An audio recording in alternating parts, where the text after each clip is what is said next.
We're joined in the programme now by Conor Brown and Brendan Herson. They're both featuring in tonight's episode of RTE1's documentary series Hooked, which is a 3-part show which lifts the lid on how both substances and modern addictions are rewiring our brains. Looking at everything from phones and gamings to drugs and alcohol, the documentary helps us understand what makes our minds tick. As I mentioned, it's Conor Brown and Brendan Herson. Good morning to you both, and thanks for joining us. Good morning, how are you? Good morning to you. So it's Hooked is the programme. It's on RTE tonight. Conor, let's start with yourself and your story. How did it begin? Well, I mean, I had been in and out of addiction for 20 years, from the age of 29 up until 49. And, you know, my addiction was alcohol and drugs, primarily alcohol, but when I drank alcohol, I would do any drug under the world. And for many years, I tried to stop. Many years, I tried to stop. And, with that, I've done many treatment centres. I was homeless on numerous occasions and lots of hospitalizations, lots of empty promises, lots of illness. And until I finally got into Tiglin, where my journey of recovery really started. And that's where I actually learned that alcohol, wasn't the problem for me. It was what was going on. It was the trauma I was dealing with myself as an adult, Yeah, and what was going on in your head? This was aired as I should have said last night, and it's on the RTE player to view still. Going through the journey, when I suppose it's the realization, first of all, Conor, is it that there's an issue? Of course. I mean, I used drinking and drugs to escape, to not face reality, to cope with,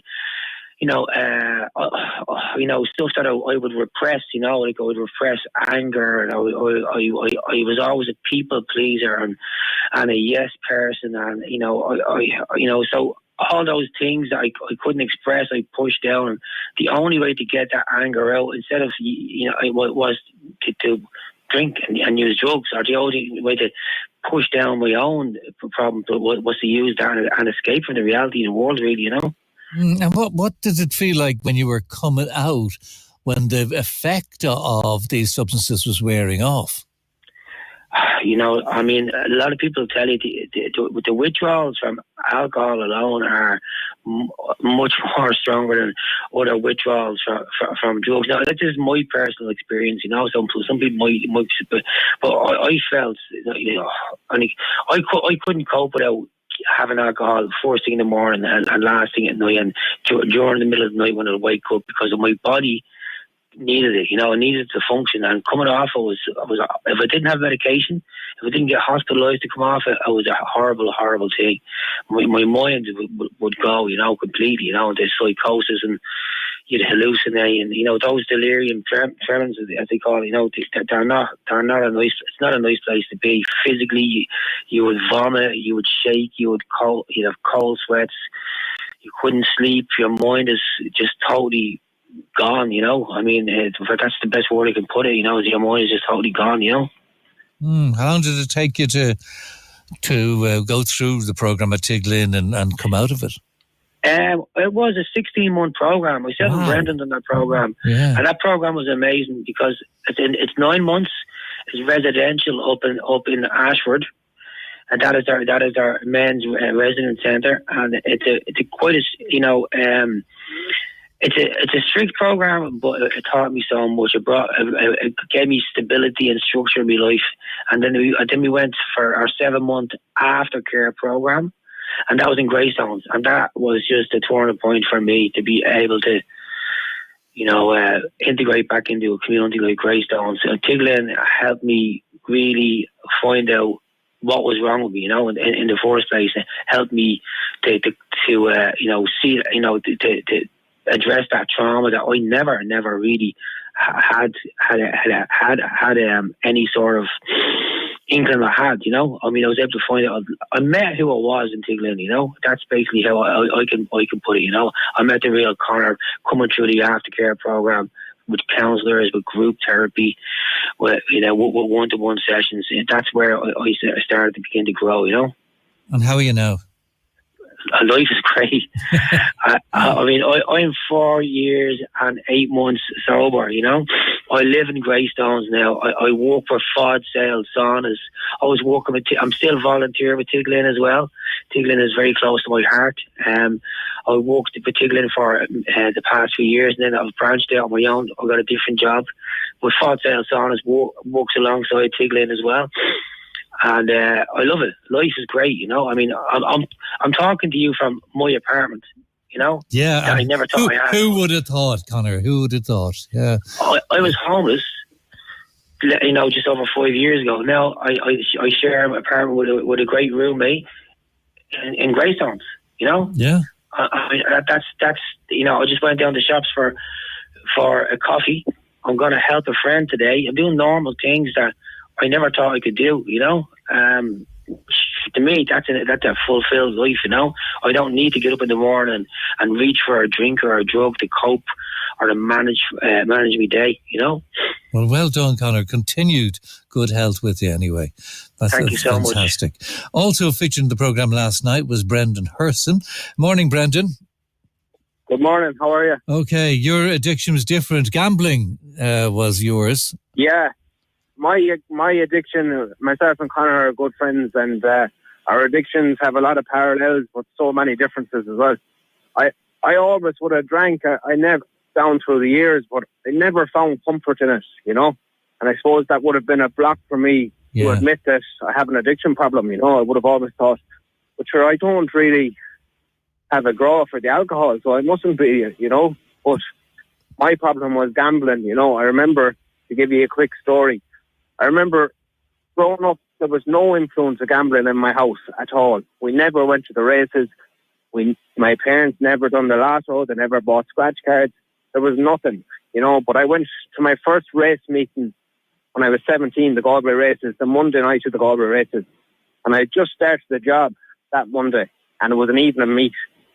And as the induction training, there was a contractor in there, and he was saying, everyone in Galway always talks about the Galway races. It's a big event, and he was saying there's a horse running tonight, Loyal Focus, at the 7 o'clock in Galway.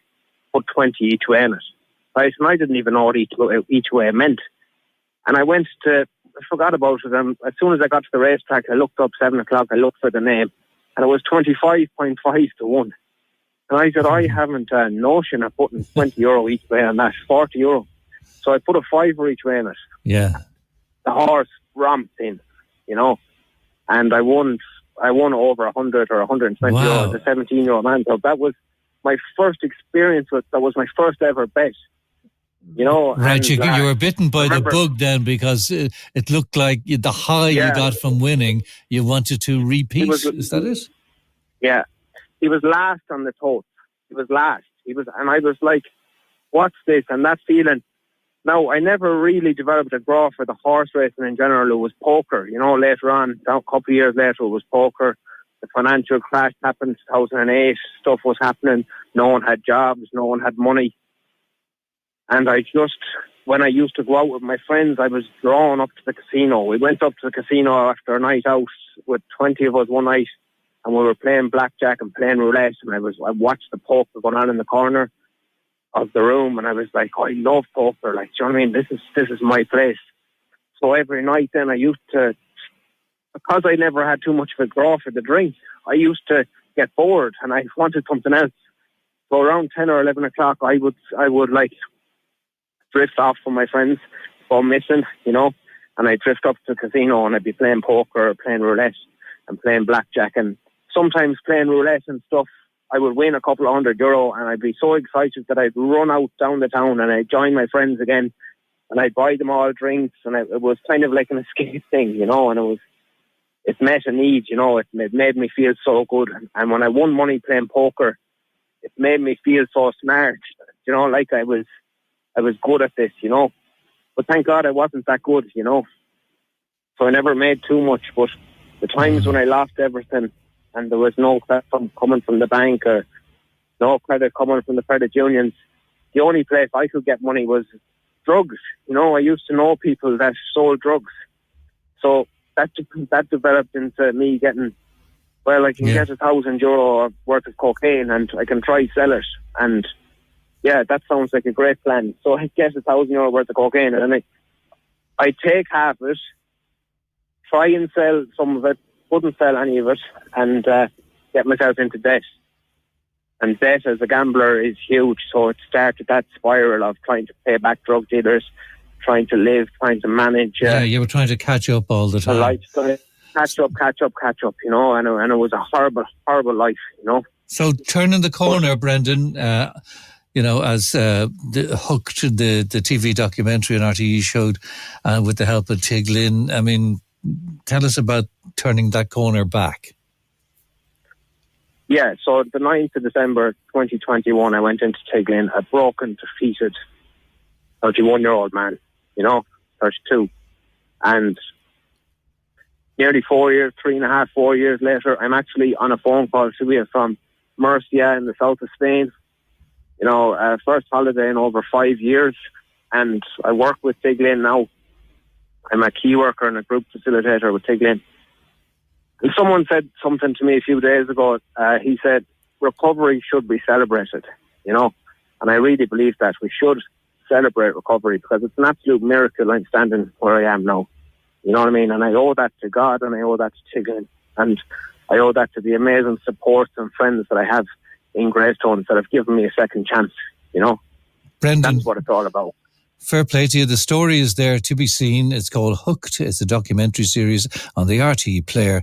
And congratulations to you on all that you've achieved, Brendan. Enjoy the holiday.